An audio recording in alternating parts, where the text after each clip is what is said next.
नमस्कार दोस्तों, कहानियों की श्रृंखला में आज सुनेंगे मालती जोशी जी का लघु उपन्यास पाषाण युग।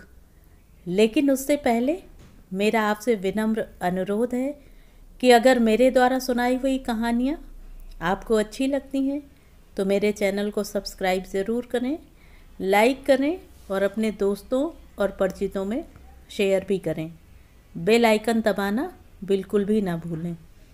आज सुनिए पाषाण युग। चल बकुल, तेरे दूल्हे को स्टेशन छोड़ाएं। भाभी ने लाड़ भरे स्वर में इसरार किया।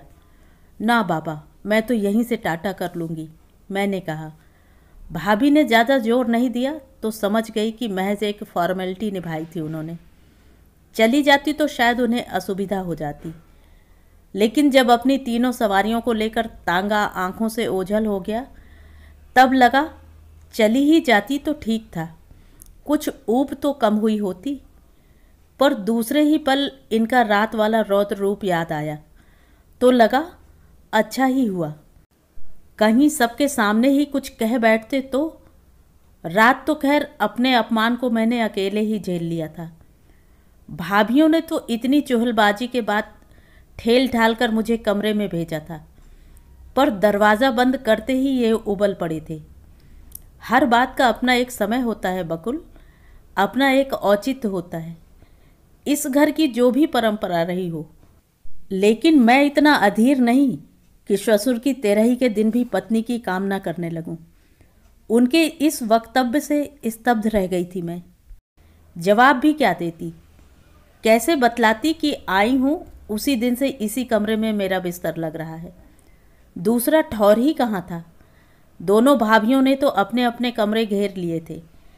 कभी किसी ने नहीं सोचा कि बकुल अकेली कमरे में घबराएगी, उसके पास कोई सो जाए या अपने पास ही बुला ले। दाखी बाई तो रोज़ बर्तन मलते हुए बड़बड़ाती थी, बाप मरे पे भी लुगायाँ नी छोड़ी जाए हों, कसो जमानो आयो है। चूड़ियाँ खनकी तो मैंने पीछे मुड़कर देखा, दाखी बाई ही थी, सूखे कपड़ों का ढेर समेट रही थी। कंवर साहब गिया काई, उसने पूछा। मैंने सिर हिला दिया। तब नहीं गया साथे, अभी कुछ दिन मम्मी के पास रहूँगी। और ई सब, ये लोग कल परसों चले जाएंगे, छुट्टी खत्म हो रही है ना। उसने मुंह बिचका दिया। उसके मन का सारा अविश्वास, सारा तिरस्कार इस भंगिमा में प्रकट हो गया।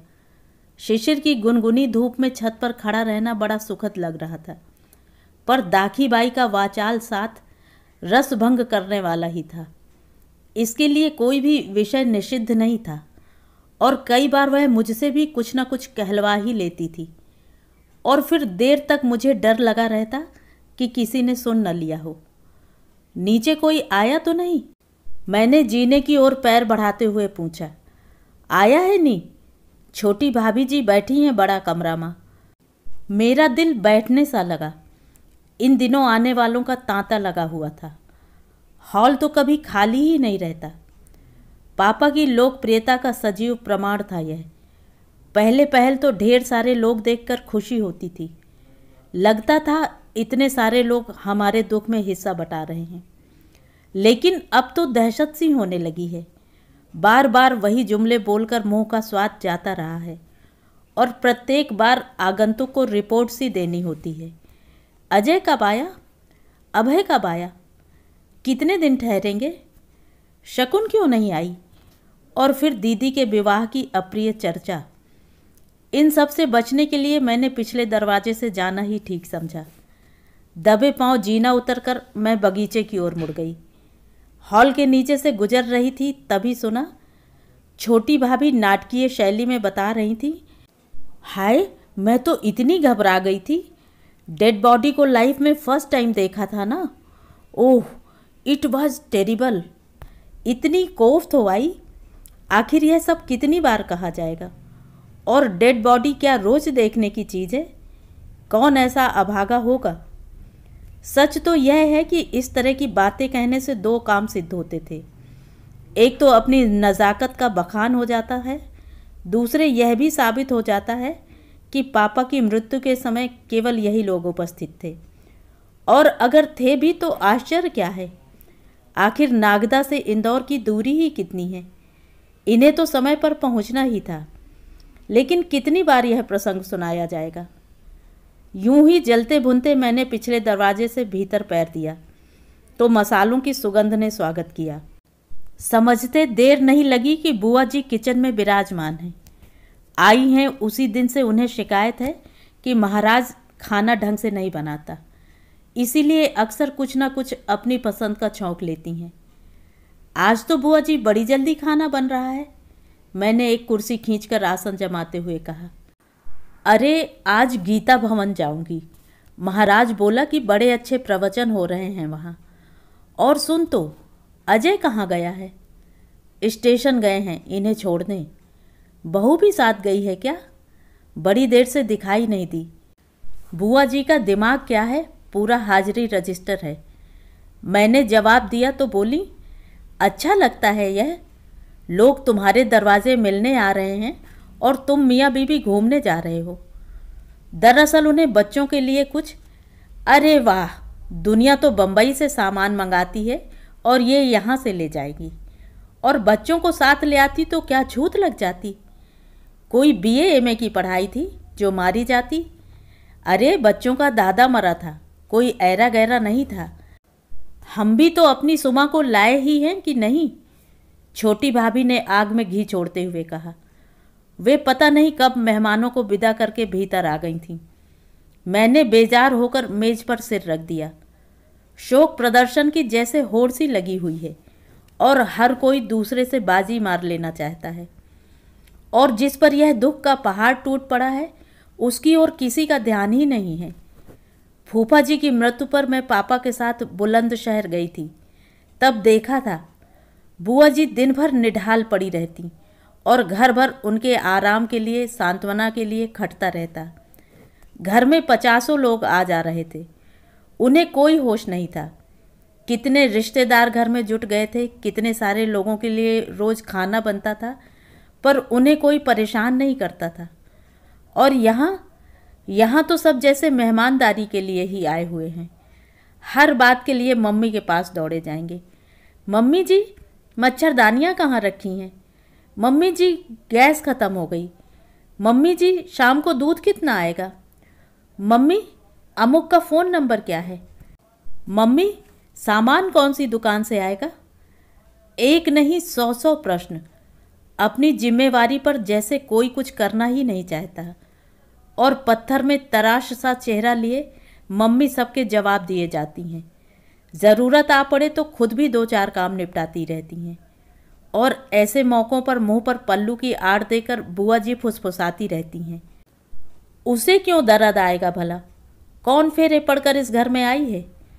जैसे दुख के लिए भी अग्नि नारायण की साक्षी बहुत ज़रूरी है। भला हो महाराज का, जो बुआ जी को गीता भवन के प्रवचन सुनाने ले गया और हम लोगों को पहली बार कुछ प्राइवेसी मिली।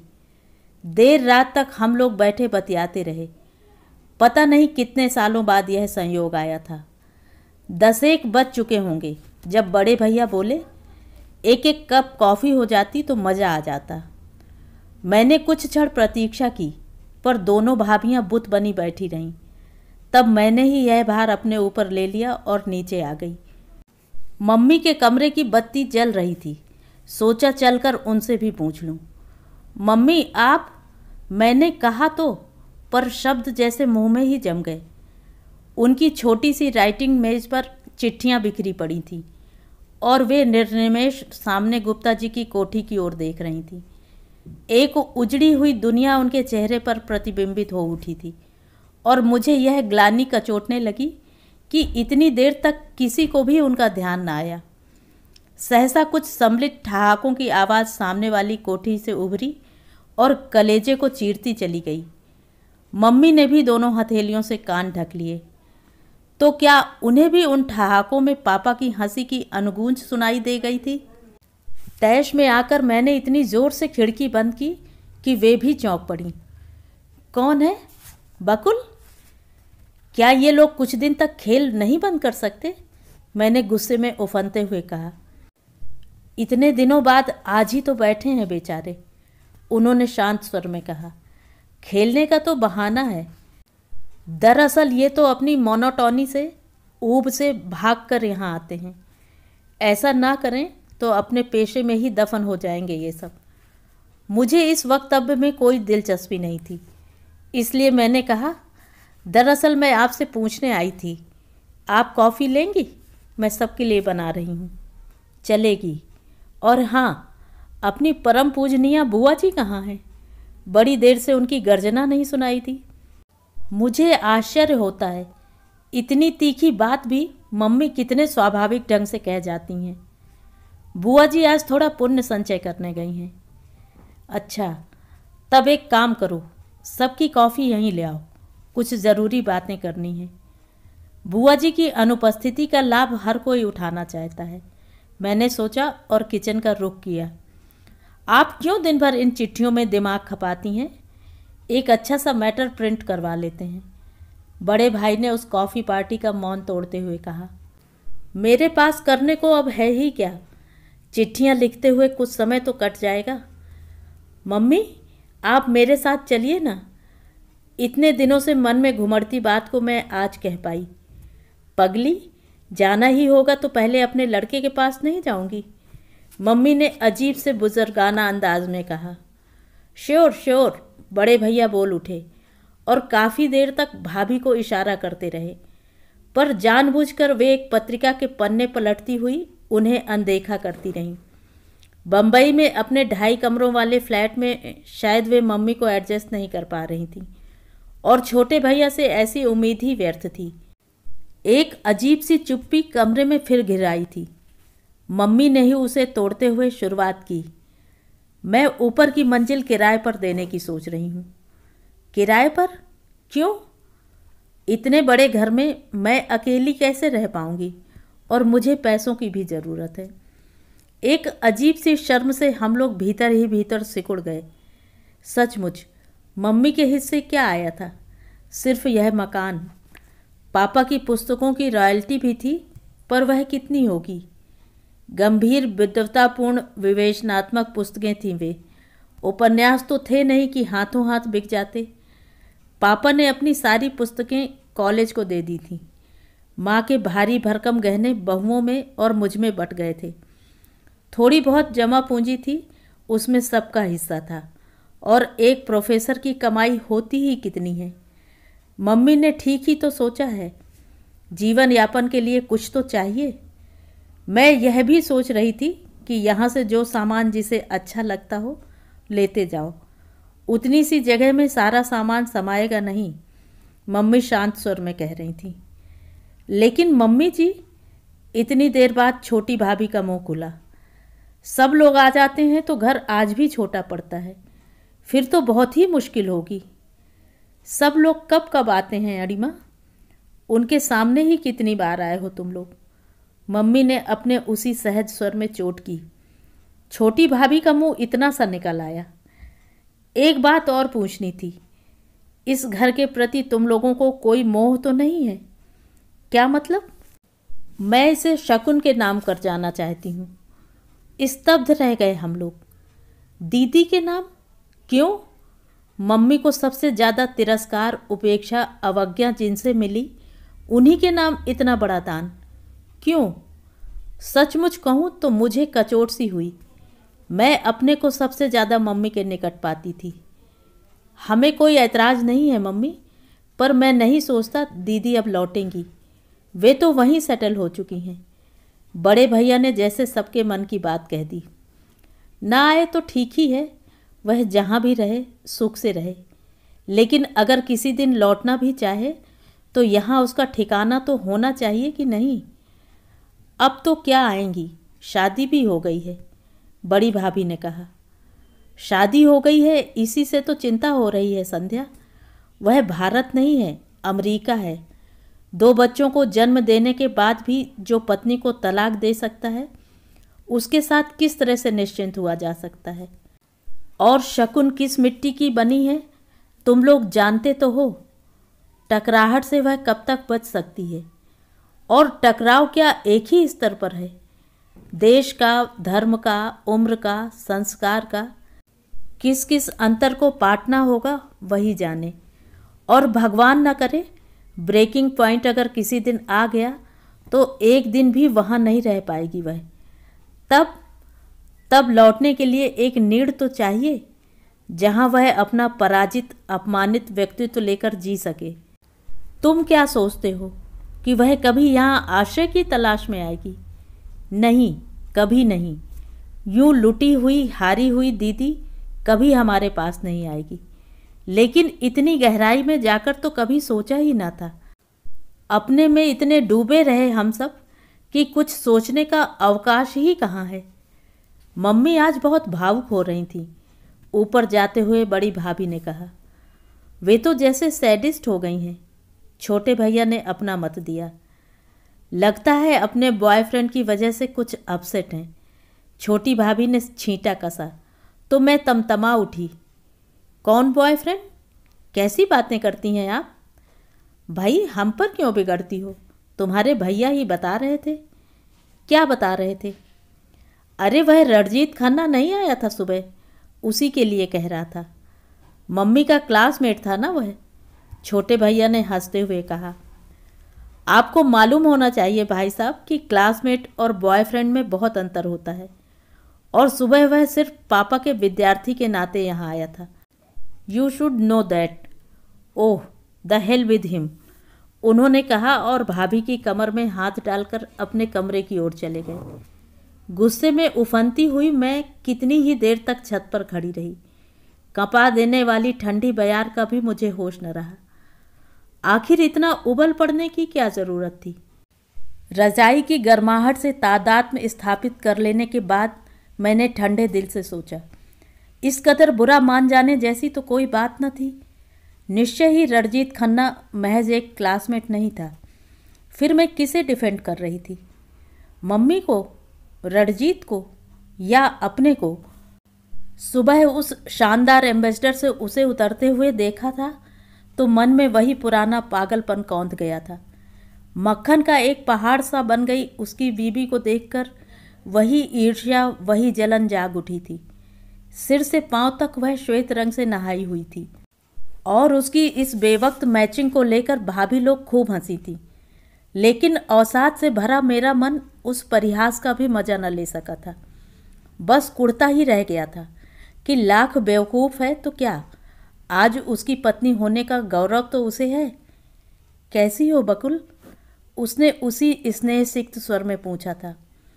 इस बार उसमें थोड़ा अवसाद का पुट भी था और मुझे लगा था कि मैं रो पड़ूंगी। मैं तो नहीं, पर मम्मी ज़रूर उसके सामने रो पड़ी थी। शायद पापा की मृत्यु के बाद वह पहली बार इस तरह खुलकर रोई थी। हम लोग बेमोड़ से देखते रह गए थे। नीरू, मम्मी का आवेग थोड़ा थमने पर रणजीत ने कहा था, तुम कुछ दिनों के लिए घर क्यों नहीं चली जाती? तुम्हें भी राहत मिलेगी और भाई साहब भी खुश होंगे। जानती हो, तुम्हारे मना करने पर वे कितना महसूस कर गए हैं।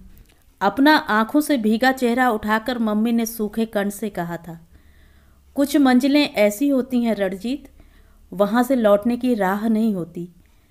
रात के घुप अंधेरे में यह बात एकदम बिजली की तरह कौंध गई। दीदी की बात कहते हुए मम्मी क्या अपना ही इतिहास नहीं दोहरा रही थी? दीदी की शादी तो महज एक अप्रिय घटना थी, पर मम्मी की शादी तो अपने साथ एक तूफान लाई थी। उम्र के इस पड़ाव पर खड़े होकर पता लगता है मम्मी ने कितना उपहास सहते हुए यह कदम उठाया था। कितना भरा पूरा ममतामय परिवार पीछे छोड़ आई थी और स्वागत को थे 4-4 जवान होते हुए बच्चे, जिनके हृदय प्रतिहिंसा और विद्वेष से धधक रहे थे। और पाटने को कितनी खाइयाँ थीं, जाति की, भाषा की, संस्कारों की और सबसे बढ़कर उम्र की। कैसे निभाया होगा उन्होंने यह सब? कैसे काटे होंगे ये लंबे 12 वर्ष? कैसे जीवित रख पाई अपनी अस्मिता, अपना अहम? मन एकदम पीछे दौड़ गया था। मई की उस बेफिक्र सुबह में हम चारों नाश्ते की मेज पर थे, पर रोज की तरह चीख पुकार, झीना झपटी, शोर शराबा कुछ नहीं हो रहा था। महाराज को अपनी शालीनता से चौंकाते हुए हम लोग चुपचाप कौर मुंह में ठूंसे जा रहे थे। मेज के बीचों बीच पड़ा तार का गुलाबी कागज हम सबको मुंह चढ़ा रहा था। नीरजा से शादी कर ली है, रविवार को पहुंचूंगा। पापा। उस छोटे से वाक्य ने जैसे हम सबके मुंह के शब्द छीन लिए थे और फिर एकाएक छोटे भैया मेज पर मुक्का मारकर चीखने लगे, मैं उसे घर से बाहर निकाल दूंगा और बुढ़ाऊ को शूट कर दूंगा। बकवास मत करो, बड़े भैया गुर्राए। मुझे तो पहले ही पता था, दीदी बोली। बकवास मत करो, बड़े भैया फिर गुर्राए। किसी को कुछ पता नहीं था, यह केवल सरप्राइज की तरह हुआ है, ए हेटफुल सरप्राइज। बकुल तो बड़ी खुश हो रही होगी, मोस्ट फेवरेट नीरू दीदी। क्या नीरू दीदी तुम्हारी फेवरेट नहीं थी? मैंने तड़प कर कहा और सब एकदम चुप हो गए। मैंने झूठ नहीं कहा था। माँ के बिना भाएं भाएं करते हुए इस घर के लिए नीरू दीदी सचमुच वरदान थी। हम सभी अपनी अपनी ज़रूरतों के लिए उनका मुंह ताकते थे। बड़े भैया उनका बुना स्वेटर पहने बड़ी शान से कॉलेज जाते थे। कॉलेज से लौटकर छोटे भैया बड़ी शान से चाय नाश्ते की फरमाइश करते थे। मेरे लिए तो वे सबसे बड़ा आश्रय स्थान थीं। माँ की याद जब असह्य हो उठती तब हम उन्हीं की गोद में मुँह छिपाकर रो लिया करती थी। इसके अतिरिक्त डिबेट्स के लिए पॉइंट्स तैयार करना, समारोह के लिए फैंसी ड्रेस चुनना, रविवार के दिन धुले हुए बालों को सुलझाना, सारे काम उन्हीं को सौंपकर मैं निश्चिंत हो जाती थी। दीदी के पास इन फालतू कामों के लिए वक्त कहाँ था। एक तो मेडिकल की पढ़ाई, दूसरे किशोर भाई। बस उनका सारा समय इन्हीं में बीतता था। इसीलिए हर छोटी छोटी बात के लिए नीरू दीदी का सहारा लेना पड़ता। इस सब के बावजूद उनका यूं अचानक माँ की जगह ले लेना किसी को अच्छा नहीं लगा, मुझे भी नहीं। टैक्सी रुकी तो हम लोग खिड़कियों से झांक झांक कर देखने लगे। अपना सूटकेस लेकर नीरू दीदी उतरी थी अकेली। वे चटनी कलर की कामदार चंदेरी साड़ी पहने थी। प्यारा सा खूब बड़ा सा जूड़ा बना रखा था। माथे पर बड़ा सा गोल टीका था और मांग में दप दप करती गाढ़ी सिंदूर की रेखा थी। नीरू दीदी एकदम अलग लग रही थी और खूब अच्छी। Hello everybody. कुछ ही पल में उनके अभ्यस्त चरण उन्हें डाइनिंग रूम के दरवाजे तक ले आए थे। दोनों भैया तो पता नहीं कब से खिसक गए थे, लेकिन दीदी अपनी नाराज़गी का खुला प्रदर्शन करती हुई उसके सामने से निकल गईं। मुझे कुछ सूझ ही नहीं पड़ा। मैं वहीं कुर्सी से चिपकी बैठी रह गई। क्षण भर पहले खिले गुलाब सा लगने वाला उनका चेहरा एकदम मुरझा गया। पापा कहाँ हैं? बड़ी देर बाद मैंने पूछा। यूनिवर्सिटी गए हैं, डीन ऑफ फैकल्टीज़ की मीटिंग थी शायद, उन्होंने बुझी सी आवाज़ में कहा। इतना गुस्सा हो आया पापा पर, यहाँ परिस्थिति से जूझने के लिए उन्हें अकेले भेज दिया और खुद कायर की तरह यूनिवर्सिटी में जाकर दुबक गए हैं। एकाएक मुझे उन पर ममता हो आई। अपनी कुर्सी खिसकाते हुए मैंने कहा, दीदी आप बैठिए ना, मैं अभी चाय के लिए कहकर आती हूँ। लौट कर देखा नीरू दीदी टेबल पर सिर डाले चुपचाप बैठी हैं। आंखों में एक अजीब सा सूनापन घिराया है। दीदी चाय लीजिए। नाश्ता अभी लेंगी या पापा के साथ? मैंने कुछ न कुछ बोलते रहने की गरज से कहा। तार कब मिला? अभी अभी। बहुत नाराज़ हो ना तुम लोग? दीदी आप चाय ले लीजिए, ठंडी हो रही है। बकुल, इस बार उनकी आवाज़ खूब कांप रही थी। प्लीज़ मुझे मम्मी कह सकोगी? मैं स्तब्ध होकर देखती रह गई। औरों से तो कहने की हिम्मत नहीं है, पर तुम पर शायद थोड़ा अधिकार है। इस औरत के साथ मैं इस घर में नहीं रह सकती। दीदी ने एक दिन अपना फैसला सुना दिया। उनकी इंटर्नशिप शुरू हो गई थी। हर महीने एक छोटी रकम उनके हाथ आ रही थी, इसीलिए वे पापा से इस टोन में बात कर सकीं। यह तो अच्छा था कि नीरू दी, सॉरी मम्मी, वहाँ नहीं थीं। वे बहुत ही कम नीचे उतरतीं। पापा भी ऊपर अपने कमरे ही में रहते। पहले की तरह वहाँ दौड़ दौड़ कर जाना अब मुझे अच्छा नहीं लगता। किसी ने मुझे ये बातें सिखाई नहीं थी, पर पता नहीं क्यों अब इच्छा नहीं होती थी। पापा भी अब उतने अपने से नहीं लगते थे। दीदी के चले जाने के बाद एक दिन बड़े भैया ने अपने स्वर में कहा, पापा इस साल मेरा फाइनल है, सोचता हूँ हॉस्टल में रह जाऊँगा तो ठीक से पढ़ाई हो सकेगी। अच्छी बात है। पापा ने कहा, अभय तुम? हॉस्टल। छोटे भैया का दो टूक उत्तर था। मुझे डर हुआ अब शायद मुझसे पूछेंगे। दरअसल मेरी समझ में कुछ नहीं आ रहा था। घर से बाहर रहने का कभी अवसर नहीं आया था और घर भी अब पहले का सा नहीं लग रहा था। सब लोगों के चले जाने के बाद तो एकदम ही खाली खाली सा लगने लगा था। खाने की मेज पर हम तीनों ही होते। मेरा खूब लाड होता, पर मैं पहले की तरह चहकना ही भूल गई थी। घूमने जाते समय मम्मी पापा मुझे साथ ले जाते थे, पर हर बार अपनी उपस्थिति बहुत गैर जरूरी सी लग उठती थी और सारा उत्साह फीका पड़ जाता था। यूं भी घर से बाहर निकलना सुखद नहीं था। लोगों की आंखें और फुसफुसाहटें हमारा पीछा करती होती। छुट्टियां तो हम लोगों ने ताश कैरम के सहारे गुजार दी थी, लेकिन स्कूल कॉलेज खुलते ही हम लोग परेशान हो उठे। लड़कियां इतने ऊटपटांग प्रश्न पूछती, टीचर्स कुछ ऐसी नज़रों से मुझे देखती कि भाग जाने की इच्छा हो जाती, और जब ये बातें घर के भीतर भी पहुंचने लगीं तो अपमान और लज्जा के ये क्षण बहुत ही कठिन होते, मेरे कारण तो और भी ज़्यादा। और इसीलिए एक सुबह मेरे लिए भी हॉस्टल का निर्णय ले लिया गया। दीदी हॉस्टल में मिलने आई थीं। छूटते ही बोली, चलो यह भी अच्छा हुआ। सारी भीड़ छट गई। लोग बाग अब जी भर कर हनीमून मनाएंगे। सुनकर अच्छा नहीं लगा। कम से कम पापा का लिहाज तो जरूरी था, लेकिन इतना ऊंच नीच दीदी रानी कब सोचती थी। शुरू में हॉस्टल अच्छा नहीं लगा था। रविवार की बेसब्री से प्रतीक्षा रहती। पापा लेने आते तो लगता पिंजरे से छूटकर भाग रही हूँ। घर का दिनों दिन निखरता रूप अच्छा लगता। बरामदे में खड़ी बाट जोहती मम्मी बहुत अपनी लगती। पर धीरे धीरे यह कार्यक्रम रूटीन बन गया और उसमें भी ऊब महसूस होने लगी। सहेलियों को छोड़कर घर के उस एकांत सुनसान में जाने से जी कतराने लगा। रविवार की छुट्टी बर्बाद करने की इच्छा नहीं होती। अच्छा हुआ मम्मी पापा जल्दी ही इसे समझ गए। वैसे भी इन्हें समझाने के 100 बहाने मेरे पास थे, कभी पढ़ाई का, कभी पिकनिक, तो कभी पिक्चर का। उस दिन हम सबको स्कूल बस से पाताल पानी ले जाया गया था। फॉल के सिरे पर बस के रुकते ही हम सब लोग कूद पड़े थे। एक होड़ सी थी, ऊबड़ खाबड़ सी पहाड़ी सीढ़ियों को लांघ कर कौन सबसे पहले पानी के पास पहुंचेगा। मैं सबसे आगे थी, क्योंकि 20 बार देखी हुई जगह थी मेरी। लेकिन कुछ दूर जाकर ही मैं ठिठक गई। सामने कुछ दूर पर किशोर भाई अपनी मोटरसाइकिल लिए दोस्तों के साथ खड़े थे। जीजा जी, मैंने आवाज़ दी और दौड़कर उनके पास पहुंच गई। दीदी लोग डांटेंगी इसका भी ध्यान नहीं रहा। जीजा जी नमस्ते, मैंने खुशी से किलकारियां भरते हुए कहा। उन्होंने पलटकर देखा, चेहरे पर जैसे बर्फ जमी हुई थी। मेरा नाम जानती हो बकुल? बहुत ही सख्त स्वर में उन्होंने कहा।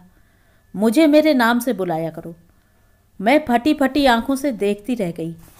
पीछे से किसी ने पुकारा, तब जाकर होश आया कि मैं अपना ही तमाशा बना रही हूँ। किसी तरह चलकर अपने ग्रुप तक पहुँच पाई मैं। आउटिंग का सारा मूड तो हवा हो ही चुका था।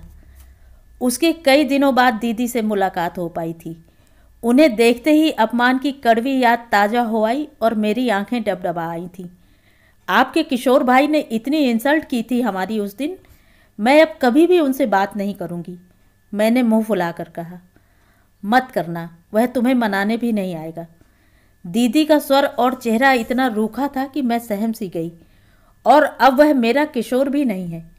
बड़ी देर बाद उन्होंने सपाट स्वर में कहा, क्यों? लेकिन प्रश्नों के उमड़ते सैलाब को मन ही में रोक लेना पड़ा। दीदी से कुछ पूछने का साहस नहीं था।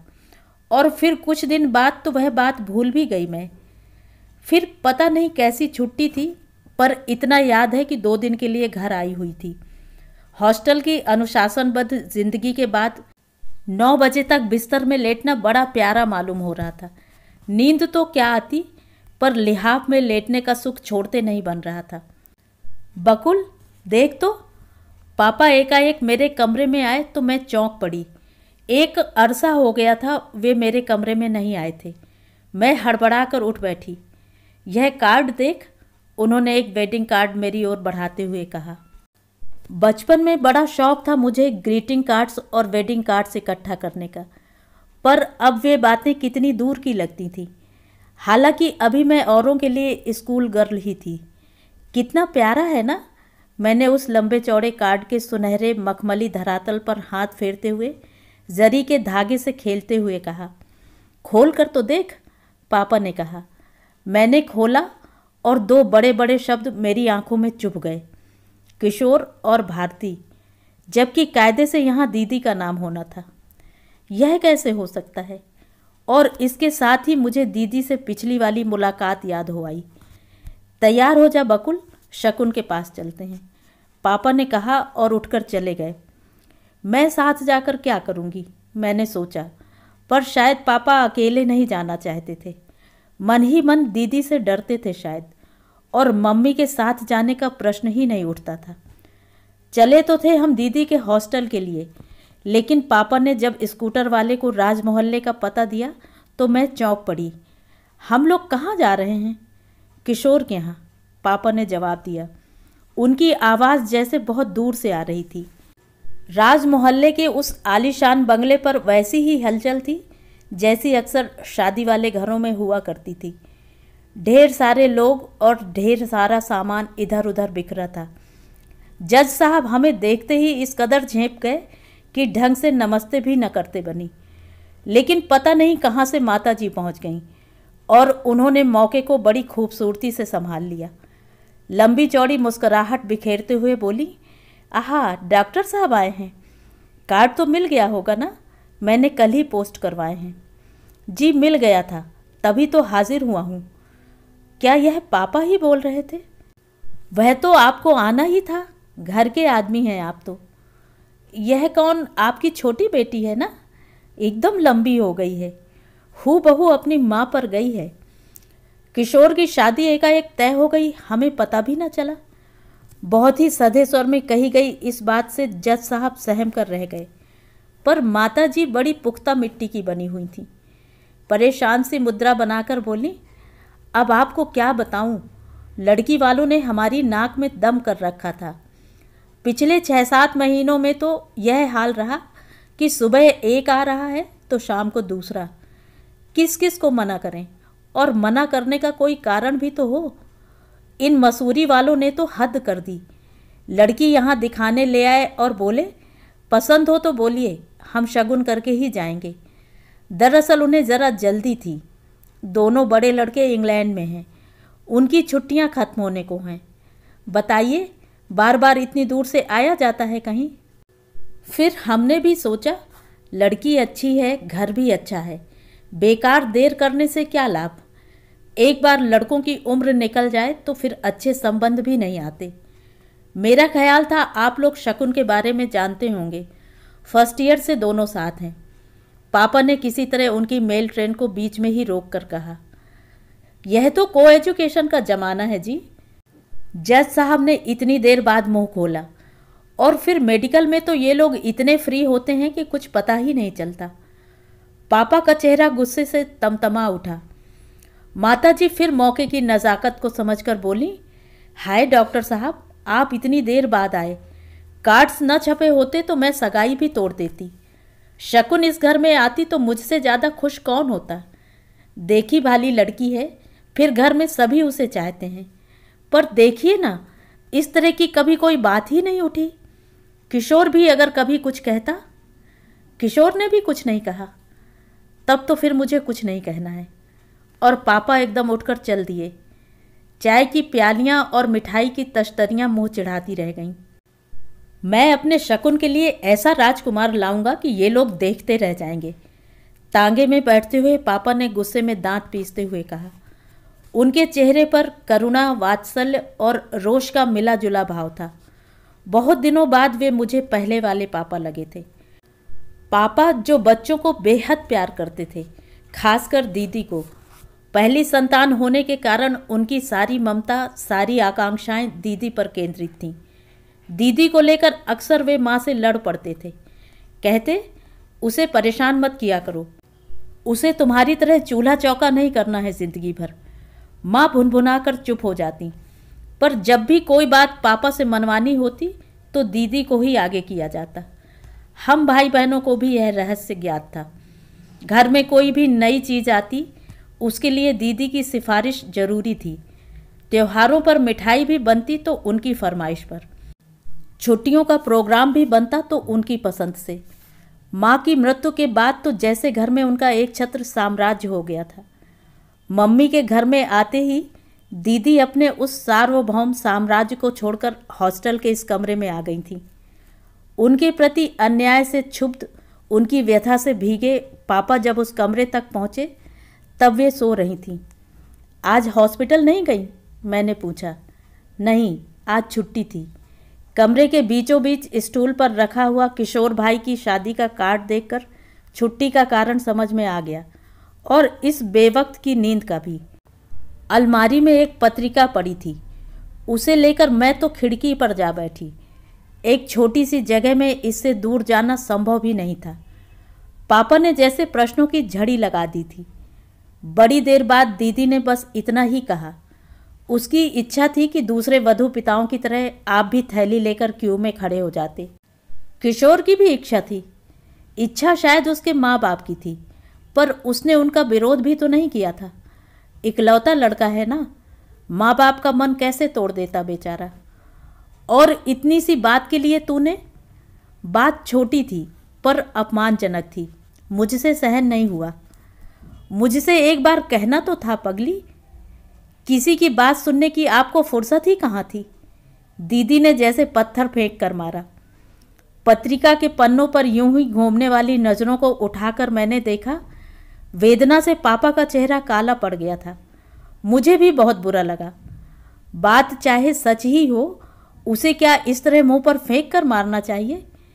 लेकिन सारा दुख, सारा अपमान पीकर भी पापा जी जान से दीदी के लिए वर खोजने में जुट गए थे।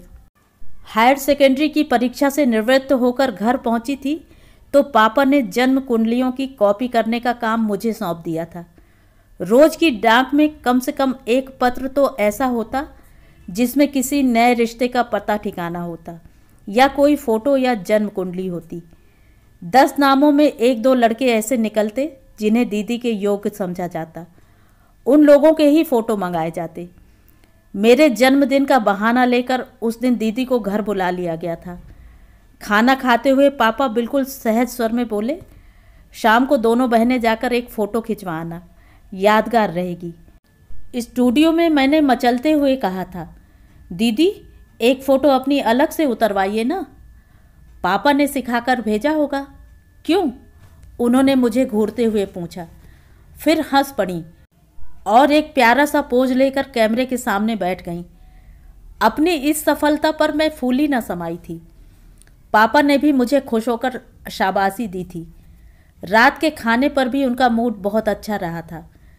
कई दिनों बाद उनके ठहाके, उनके लतीफ़े सुनाई दे रहे थे।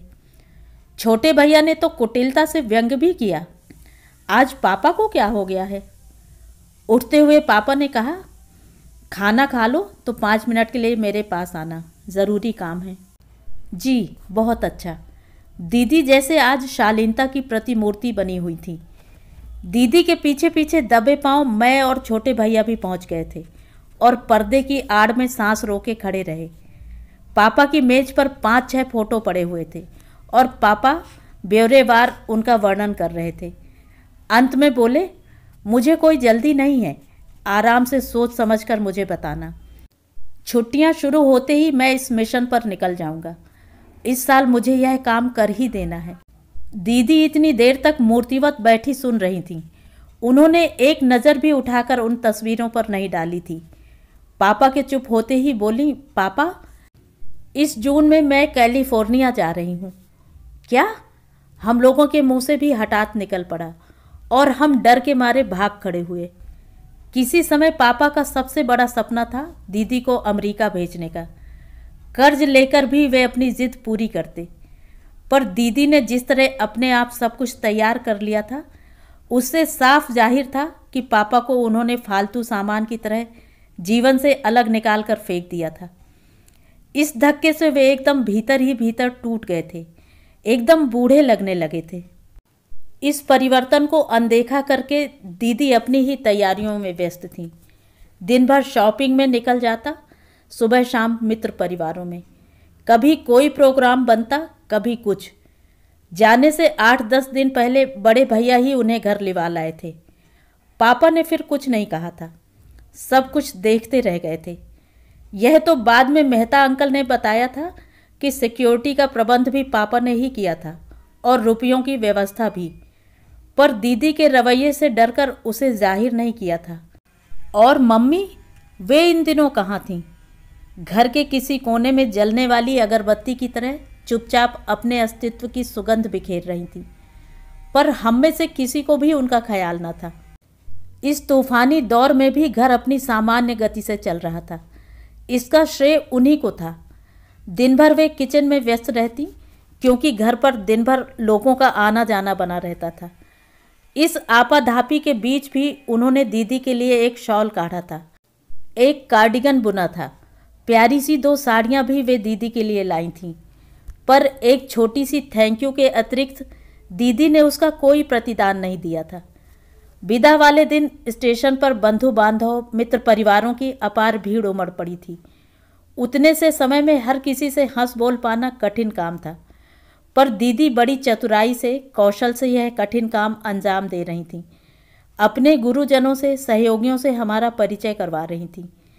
किसी को पत्र लिखने का वचन दे रही थीं, किसी को कोई वस्तु भेजने का वादा कर रही थीं। अजीब सी गहमा गहमी थी वातावरण में। पापा मम्मी भीड़ से अलग थलग एक कोने में खड़े थे। सच तो यह है कि उनके इस तरह दूर खड़े होने का भान भी नहीं था। गार्ड की सीटी होते ही दीदी को सबसे पहले याद आया। उन्होंने शीघ्रता से पापा के पैर छुए और मम्मी से कहा, अच्छा नीरू, बाय, और भीड़ को चीरती हुई कंपार्टमेंट तक पहुंच गईं। पापा के निःशब्द आशीर्वाद उन तक पहुंचे भी या नहीं, कौन जाने। गाड़ी जब चली तब प्लेटफॉर्म पर कितने ही रुमाल लहरा रहे थे। मेरे हाथों में फूल मालाओं का ढेर था जो दीदी को पहनाई गई थी, और आंखों में आंसू। दोनों भैया दिल्ली तक दीदी के साथ गए थे। स्टेशन से भारी मन लिए हम तीनों ही लौट आए। घर जैसे काटने को दौड़ रहा था। पिछले 8-10 दिन तक जैसे यह शादी का घर बना हुआ था। सारी रौनक एक व्यक्ति के जाते ही विदा हो गई। दिन भर हम लोग अपने अपने कमरों में कैद रहे। कहीं जाने की, किसी से बात करने की इच्छा ही नहीं हो रही थी। रात खाने की मेज पर ही हम लोग एकत्र हुए। उतनी बड़ी मेज पर हम तीनों बस। पहला कौर लेते ही पापा ने कहा, सब्जी में नमक नहीं है क्या? मम्मी ने चख कर देखा, ओह, भूल गई शायद। यह क्या बेहूदगी है? पापा एकदम गर्म हो उठे। एक चीज़ ढंग से नहीं बना सकती तुम। जिस दिन महाराज नहीं हो उसी दिन खाना मिट्टी हो जाता है। किससे पूछकर छुट्टी दी उसे तुमने? मम्मी स्तब्ध होकर फटी फटी आंखों से उन्हें देखती रह गईं। यह शायद पहला अवसर था जब पापा ने मम्मी से इतनी कठोर बात कही थी। फिर तो जैसे यह सिलसिला सा चल पड़ा। दिन भर मेरा मन घबराया सा रहता कि पता नहीं कब किस बात पर पापा गर्म हो उठें। उनकी इस बमबारी के सम्मुख मम्मी निरीह लगती। कॉलेज की डिबेट्स में हमेशा इनाम जीतने वाली मम्मी पापा के उन तर्कहीन आरोपों का कोई उत्तर नहीं दे पाती थी, पर लगता था कोई चीज़ है जो धीरे धीरे उनके भीतर ढहती जा रही है। उनका चेहरा देखकर इसका एहसास होता था। कितने बदल गए थे पापा। अब तो यह बात कपोल कल्पना सी लगती थी कि इसी आदमी की पीठ पर मैंने कभी घुड़सवारी की है, कंधे पर चढ़कर अमरूद तोड़े हैं, गुड़िया के लिए या गुब्बारे के लिए जिद की है, और माँ की मृत्यु के बाद इसी गोद में विश्राम पाया है। छुट्टियाँ समाप्त हुईं और साथ ही मेरी परेशानी भी। कॉलेज की रंगीन दुनिया मेरी प्रतीक्षा कर रही थी। बड़े भैया बम्बई की एक बड़ी कंपनी में चले गए थे और मेरे लिए अच्छा खासा जेब खर्च भेज देते थे। दीदी तो मेरे लिए उपहारों की वर्षा सी कर रही थी और मेरे पास इम्पोर्टेड कपड़ों, सेंट्स और कॉस्मेटिक्स का ढेर लग गया था। जब भी कोई उपहार आता मुझे बड़ा संकोच होता था। एक आध चीज़ मम्मी के लिए भेजती तो क्या हो जाता।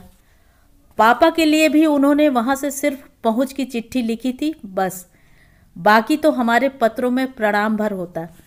बड़े भैया ज़रूर कभी कभार एक आध कार्ड पापा को डाल देते थे, पर अक्सर मेरे पत्र में ही 2-4 लाइनें उनके लिए लिख देते। बच्चों के साथ जैसे उनका संवाद टूट सा गया था। छोटे भैया कभी कभार दर्शन दे देते पैसों के लिए। पापा न पिछला हिसाब पूछते न कारण पूछते, बस जो मांगते वह हाथ में रख देते। बाप बेटों में जैसे बस ज़रूरत भर का ही संबंध रह गया था। मेरी बहुत इच्छा थी हॉस्टल ज्वाइन करने की। 2 साल तक हॉस्टल में रहने के बाद घर पर अच्छा नहीं लगता था। फिर कॉलेज हॉस्टल का जीवन कुछ स्वच्छंदता से जीने की भी आशा थी। कम से कम स्कूल जैसी छोटी छोटी बंदिशें तो वहाँ नहीं होती। पर मम्मी ने मुझे रोक लिया। बोली, खाली घर काटने को दौड़ता है, तुम रहोगी तो कुछ रौनक रहेगी। मजबूरन मुझे रह जाना पड़ा। रौनक तो खैर मेरे बलबूते क्या होती, पर लगा मम्मी अकेलेपन से नहीं, पापा से खौफ खाने लगी हैं। इसीलिए अपना मनोबल बनाए रखने के लिए मेरा सहारा लिया जा रहा है। दिन पर दिन इसी एक रास्ता में बीत रहे थे और महीनों की शक्ल में बदल रहे थे। सहसा एक दिन लगा कि इस मुर्दा माहौल में भी कुछ हलचल हो रही है, कुछ रौनक, कुछ गहमा गहमी हो रही है। मालूम हुआ पापा की नई पुस्तक का विमोचन समारंभ है। खूबसूरत कार्ड्स छपकर आ गए थे, जिन पर मोटे अक्षरों में पुस्तक का नाम चमक रहा था, वेदकालीन भारत की सांस्कृतिक संपदा। पापा की इससे पहले भी 2-3 पुस्तकें प्रकाशित हुई थी, पर उनके प्रकाशन समारोह की मुझे याद नहीं थी। शायद इतने बड़े पैमाने पर कुछ हुआ भी नहीं था। इस बार तो सचमुच एक उत्सव का सा वातावरण था। मैंने बड़े भैया को सूचित कर दिया था और उनका बधाई का तार भी ठीक समय पर पहुंच गया था। लेकिन छोटे भैया जानबूझकर टिंद फॉल्स देखने निकल गए थे। उनके जाने से वैसे कोई हानि भी नहीं हुई थी। पापा के ढेरों विद्यार्थी काम में जुट गए थे। बैठने की व्यवस्था से लेकर प्लेटें सजाने तक का काम उन्हीं लोगों ने किया था। शाम को मम्मी एक रेशमी बाटिक की साड़ी और ढीली सी चोटी डालकर बैठ गईं। मैं इतना कहती रह गई, पर ना उन्होंने कपड़े बदले ना हेयर स्टाइल। बड़ी मुश्किल से जिद करके एक बड़ा सा पीला फूल उनके बालों में लगा पाई थी मैं, पर थोड़ी देर बाद देखा वह भी नदारद था। मुझे देखकर अपराधी भाव से बोली, ठीक से पिन नहीं किया था क्या? पता नहीं कहाँ गिर गया। मैं मुंह फुलाकर बैठ गई। जब उन्हें ही अच्छा नहीं लगता तो ठीक है, मुझे क्या गरज पड़ी है। पर गुस्से का उबाल धीरे धीरे कम होने लगा तो जैसे इस विराग का कारण मेरी समझ में कुछ कुछ आने लगा। पिछले महीने वार्षिकोत्सव पर मम्मी पापा को मैं खींचकर कॉलेज ले गई थी। मुझे पुरस्कार मिलने थे, इसीलिए पापा मेरा अनुरोध टाल नहीं पाए थे। कॉलेज कैंपस में प्रवेश करते ही सहेलियों ने मुझे घेर लिया था। तेरी दीदी कब आई रे अमेरिका से? छुट्टी पर आई हैं या हमेशा के लिए आ गई? धत पगली, ये तो उसकी मम्मी है, किसी ने बताया। हाय मम्मी, वह चीखी थी। हाय राम, कितनी यंग लगती हैं। स्टेप मदर हैं, कोई फुसफुसाया। सच्ची, कितनी स्वीट है ना। इस बातचीत से मैं संकोच से भर उठी थी। सचमुच मम्मी उस दिन बहुत स्वीट लग रही थी। प्याजी रंग की बनारसी साड़ी में उनका गोरा रंग निखर आया था। मेरी जिद पर उन्होंने अपना बारीक मोतियों वाला सेट पहन लिया था। उनका सजा संवरा व्यक्तित्व देखने वालों को बांध ले रहा था और उनकी तुलना में पापा एकदम बूढ़े लग रहे थे। पापा ने घर पहुंचने तक का भी सब्र नहीं किया। टैक्सी में बैठते ही बोले, कितना ज़्यादा मेकअप कर लिया है तुमने आज, ज़रा सलीके से साज श्रृंगार किया करो। अब कॉलेज में पढ़ने वाली लड़की तो नहीं हो। अंधेरे में मम्मी का चेहरा नहीं देख पाई मैं, पर बार बार यही लगता रहा, पापा यह सब मेरे सामने न कहते तो अच्छा था। उस प्रसंग को याद करके अपने ऊपर ही खींच उठी मैं। क्यों बार बार जिद करती हूँ मैं, जबकि मालूम है पापा को यह सब ज़रा अच्छा नहीं लगता। शाम से ही मेहमान जुड़ने लगे। प्रिंसिपल साहब थे, कुछ पापा के सहयोगी थे, कुछ मित्र, कुछ विद्यार्थी। 40-50 लोगों का मजमा था। छत पर ही सब लोगों के बैठने की व्यवस्था की गई थी, जिसे पापा के विद्यार्थियों ने दिन भर बैठकर सजाया था। प्रिंसिपल साहब की अध्यक्षता में समारोह प्रारंभ हुआ। धुआंधार भाषण हुए। मेरे पल्ले कुछ नहीं पड़ा।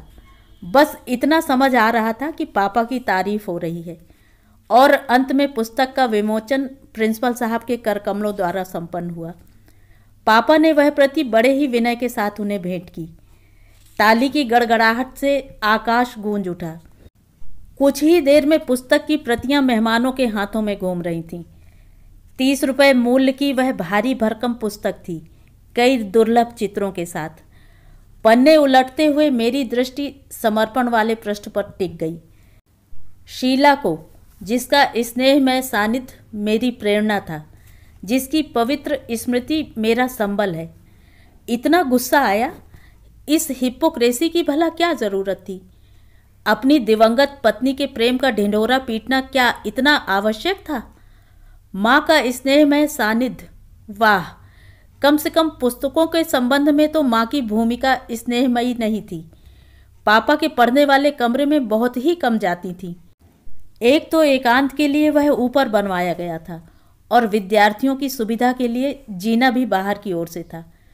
दिन भर अपने पढ़ने लिखने में ही व्यस्त रहने वाले पापा पर वे अक्सर खींच भी उठती थी।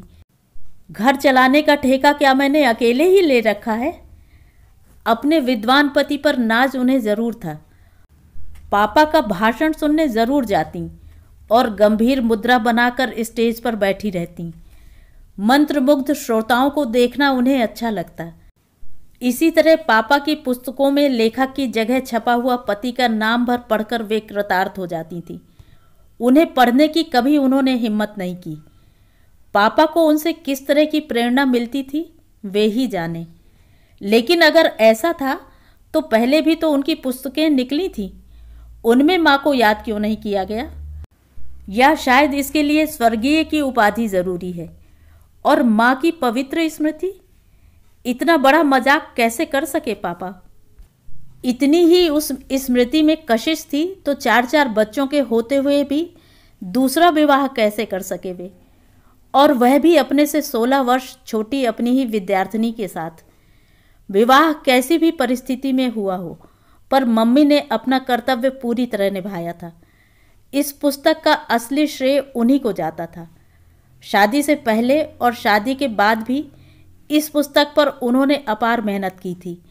लाइब्रेरी से पुस्तकें जुटाई थीं, रात रात भर जागकर नोट्स तैयार किए थे, टाइपिस्ट के साथ घंटों दिमाग खपाया था, कई कई बार प्रूफ देखे थे, परंतु पूरी पुस्तक में उनका नाम कहीं भी न था। कृतज्ञता के 2 शब्दों की हकदार तो वह भी थीं। प्लेटें लगाते हुए मैंने कहा, मम्मी, आपके साथ बड़ा अन्याय हुआ है। कैसा अन्याय? समर्पण तो आपके नाम होना चाहिए था। इससे क्या फ़र्क पड़ता है? बड़ों का हक तो उन्हें देना ही चाहिए। और काम सारा जो आपने किया है तो क्या हुआ? काम तो मैंने विद्यार्थी की हैसियत से किया है। अब ये इतने लोग नहीं कर रहे हैं। बस मेरा भी अंशदान ऐसा ही है। और उन्होंने लिखा तो है। मेरे छात्रों ने बहुत सहायता दी है। मन हुआ जबरदस्ती इस औरत के दिल में झांक कर देखूं, क्या सचमुच ही कहीं जरा सी भी खरोच तक नहीं आई है? रणजीत से पहली भेंट इसी पार्टी में हुई थी। पापा ने ही परिचय करवाया था। बकुल, ये हैं रणजीत खन्ना, मेरे बहुत अच्छे विद्यार्थियों में से थे। अब IAS हैं और यहाँ डिप्टी कलेक्टर बनकर आए हैं। सर, आप कौन हैं? अरे, इसे नहीं पहचाना? यह अपनी बकुल है। उस समय बहुत छोटी रही होगी शायद। अच्छा, बकुल जी, आप पढ़ती हैं? कहाँ? किस ईयर में? क्या विषय हैं? वे प्रश्न पूछते रहे और मैं उत्तर देती रही, पर उस भव्य व्यक्तित्व के सम्मुख बार बार सिकुड़ी सिमटी जा रही थी। अच्छा तो बकुल जी, इजाज़त है? जाते हुए उन्होंने हाथ जोड़कर कहा। तो मैं अभिभूत हो गई। पहली बार किसी ने मुझे इतना सम्मान दिया था। घर बाहर सभी के लिए मैं अब तक खिलंदड़ी बकुल ही थी। अच्छा नीरू, चलता हूँ। कभी घर आओ ना। तुम भी आना ना मिसेस को लेकर। आज ही ले आते तो परिचय हो जाता। आज तो वह बोर हो जाती, इसलिए नहीं लाया। किसी दिन ज़रूर लेकर आऊँगा। अच्छा, और हम सबको बड़ी अदा से नमस्कार करते हुए वे चले गए। आप जानती हैं इन्हें? मैंने मम्मी से पूछा। हाँ, हमारे पड़ोसी थे। बाद में BA भी हम लोगों ने साथ ही किया, उन्होंने बतलाया। मुझे बड़ी खुशी हुई कि यह सज्जन मम्मी के परिचित हैं। तब तो कई बार मुलाकात हो सकेगी। पापा के यूं तो ढेरों विद्यार्थी थे, पर अधिकतर बाहर से ही लौट जाते थे। घर का अनुशासन ही ऐसा था। कई अक्खड़ किस्म के लोग भाभी भाभी की रट लगाते हुए किचन तक पहुंच भी जाते थे, पर पापा को यह अच्छा नहीं लगता था। मम्मी को बाद में बहुत कुछ सुनना पड़ता था।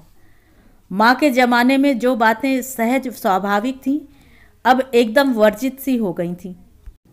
रणजीत के साथ यह मुश्किल नहीं थी। वे कई बार आए, कभी अकेले, कभी मिसेस को लेकर। उनकी गुड़िया सी खूबसूरत बीबी मुझे एकदम बेवकूफ़ सी लगती। बेबी, किचन, पिक्चर्स और नौकर, ये 4 उसके प्रिय विषय थे। शेष समय वह चुप बैठी रहती। बोलने बतियाने का सारा जिम्मा मैं ले लेती। मम्मी तो अक्सर चाय वाय लगवाती रहती। पापा कॉलेज से लौटकर सहज भाव से पूछते, रणजीत आया था शायद आज? मैं भी उसी सहज भाव से उत्तर दे देती। पर कुछ दिनों के बाद मुझे उन प्रश्नों में जासूसी की गंध आने लगी। शायद मेरे मन का चोर ही मुझे डरा रहा था। एक दिन तो हद हो गई थी। पापा ने लौटते ही अजीब स्वर में पूछा, रणजीत फिर आया था आज? नहीं तो फिर यह सिगरेट कैसे पड़ी हुई है यहाँ? मुझे क्या पता। मक्कार लड़की झूठ बोलती है। और पापा ने तड़ से एक तमाचा जड़ दिया मुझे। पल भर को मैं तो काठ होकर रह गई। आंसू तक सूख गए मेरे। मेरी याद में पहली बार पापा ने मुझ पर हाथ उठाया था, और वह भी बिना किसी कारण के। और तभी किचन से मम्मी दौड़ी आई। क्या पूछना है मुझसे पूछिए, उसे क्यों परेशान कर रहे हैं? बेचारी अभी अभी कॉलेज से लौटी है। पापा चुप। रणजीत के बारे में पूछना है ना? हाँ, वह आया था। यह जरा सी बात जानने के लिए इतने घुमावदार रास्ते से जाने की जरूरत नहीं थी। मुझसे पूछ लिया होता। और इतनी बड़ी लड़की पर हाथ उठाते हुए शर्म आनी चाहिए आपको। बड़े कल्चर्ड बनते हैं। और मम्मी जिस तरह आई थी, उसी तरह झमाझम भीतर चली गईं। पापा हतप्रभ से खड़े रह गए। शायद मेरी तरह वे भी मम्मी के इस रूप को देखकर सहम गए थे। रणजीत बेचारे को पता ही नहीं था कि उन्हें लेकर इस तरह का कोई कांड हो गया है। वे पहले की ही तरह आते रहे। अक्सर दफ्तर से सीधे ही आ जाते, क्योंकि बाद में आने का मतलब होता बीवी को भी साथ लाना। उस दिन के बाद मैंने उनके सामने पड़ने की हिम्मत नहीं की। एक निरर्थक सी ग्लानि मन में भर गई थी। पर जब भी उनकी मोटर का हॉर्न सुनती तो अपना कमरा छोड़कर ऐसी जगह आकर बैठ जाती जहां उनकी आवाज़ सुनाई देती रहे और एक आध झलक भी मिलती रहे। एक अजीब सा पागलपन सवार था मुझ पर। दिन भर नीरज की कविताएं पढ़ा करती, तलत की गज़लों में खोई रहती। गुनाहों का देवता तो पता नहीं कितनी बार पढ़ गई थी मैं। जब श्रीमती रणजीत भी साथ होती तो मुझे पर्दे से बाहर आना ही पड़ता। वे अक्सर गाने की फरमाइश कर बैठती, क्योंकि बातचीत में तो उन्हें रस नहीं आता था। तब मैं लता की भावप्रवण आवाज़ की नकल उतारते हुए ऐसे गीत चुन लेती जो मेरी मनोदशा को व्यक्त कर सकें। जैसे तू प्यार करे या ठुकराए, हम तो हैं तेरे दीवानों में, या हम प्यार में जलने वालों को चैन कहाँ आराम कहाँ, या हाले दिल इस तरह सुनाया न गया आदि। मार्च का महीना था। परीक्षा की तैयारियों के लिए छुट्टियां हो चुकी थीं। पुस्तकों का अंबार सामने रखकर मैं बीए फाइनल की तैयारी में व्यस्त थी। तभी उस परिचित हॉर्न को सुनकर मेरे कान खड़े हो गए। कैलेंडर पर नज़र दौड़ाई तो पता चला आज दूसरा शनिवार है। तभी श्रीमान दोपहर में पधारे हैं। छुट्टी है, तब तो ज़रूर मिसेस साथ में होंगी। पढ़ाई वढ़ाई को गोली मारकर मैं डाइनिंग रूम में अपनी परिचित कुर्सी पर बैठकर आहट लेने लगी। बड़ी देर तक मिसेस रणजीत की पतली तीखी आवाज़ की प्रतीक्षा करती रही, पर विश्वास हो गया कि वे अकेले ही आए हैं। मतलब मेरे बाहर जाने का कोई उपाय नहीं था। मन मारकर बैठी रही। रणजीत कह रहे थे, तुम जानती हो नीरू, मैं यहाँ क्यों आता हूँ? अपनी रूटीन लाइफ से जब ऊब जाता हूँ तब यहाँ आकर कुछ देर को फ्रेश हो लेता हूँ, बस। यह तो ठीक है जीतू, लेकिन क्या सर ऐतराज़ करते हैं? सिर्फ उन्हीं के ऐतराज़ की बात होती तो तुमसे कभी कहती भी नहीं। फिर जीतू, मुझे बकुल का डर लगता है। मेरा मतलब बकुल के लिए डर लगता है। बकुल? माय गॉड, बकुल ने क्या किया? वह तो बड़ी प्यारी लड़की है। वह लड़की तुम्हारे पीछे पागल हुई जा रही है और उसे रोकने का कोई उपाय मेरे पास नहीं है। लेकिन वह तो जानती है मैं शादीशुदा हूँ। इससे क्या फ़र्क पड़ता है? भावनाओं का ज्वार उठता है तब ये छोटी मोटी बातें तिनके की तरह पता नहीं कहाँ बह जाती हैं। भावुक लड़कियों के साथ यही तो ट्रेजेडी होती है। बकुल जिस वातावरण में पल रही है उसमें तो यह आवेग खतरे की सीमा तक पहुंच सकता है। यह तो गनीमत है कि सामने तुम जैसी शख्सियत है, नहीं तो ड्राइवर, माली, रसोइया, प्रेम फिर पात्र कुपात्र कुछ भी नहीं देखता। छी नीरू, कैसी बातें कर रही हो आज? इससे अधिक सुनना मेरे भी वश में नहीं था। हाँफते कदमों से आकर अपने बिस्तर पर पड़ी रही मैं। सामने दीवार पर माँ का बड़ा सा चित्र लगा था। आज माँ होती तब भी शायद इतनी बारीकी से मेरा मन नहीं पढ़ पाती। माँ के विचारों की दुनिया भी उन्हीं की तरह सीधी सरल थी। बकुल, आई माँ, और एकदम याद आया, माँ अब कहाँ हैं? यह तो मम्मी की आवाज़ है। ड्राइंग रूम के दरवाजे में खड़े होकर पूछा, मुझे बुलाया मम्मी? हाँ, महाराज शायद आया नहीं अब तक। कॉफ़ी बना सकोगी 2 कप? जी। बकुल, मैं जाने लगी तो रणजीत ने रोक लिया।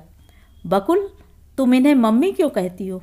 माँ कहा करो, ज़्यादा नेचुरल लगता है। अभी तुमने पुकारा था ना? नहीं नहीं, मम्मी ही ठीक है। मम्मी की आवाज़ में अनावश्यक तलखी थी। किचन की ओर जाते हुए मैंने सुना, वे कह रहे थे, नीरू, मैं सोचता हूँ बच्चे तुमसे माँ कहेंगे तो ज़्यादा इंटीमेट हो सकेंगे। Just try. नो। लेकिन क्यों? मैं इन बच्चों की माँ बनकर इस घर में नहीं आई हूँ। तो इनके पिता के रंग महल में एक बौद्धिक कक्ष खाली था। मेरी नियुक्ति वहीं हुई है। नीरू, इसका मतलब है तुम खुश नहीं हो। मैं दुखी भी नहीं हूँ, परेशान मत हो। कॉलेज से लौटकर देखा, छोटे भैया बरामदे में विराजमान हैं। अरे, आप कब आए नागदा से? सुबह 8 बजे। एकदम आ गए, कोई सूचना भी नहीं दी। दरअसल खुशी के मारे मुझसे बोलते ही नहीं बन रहा था।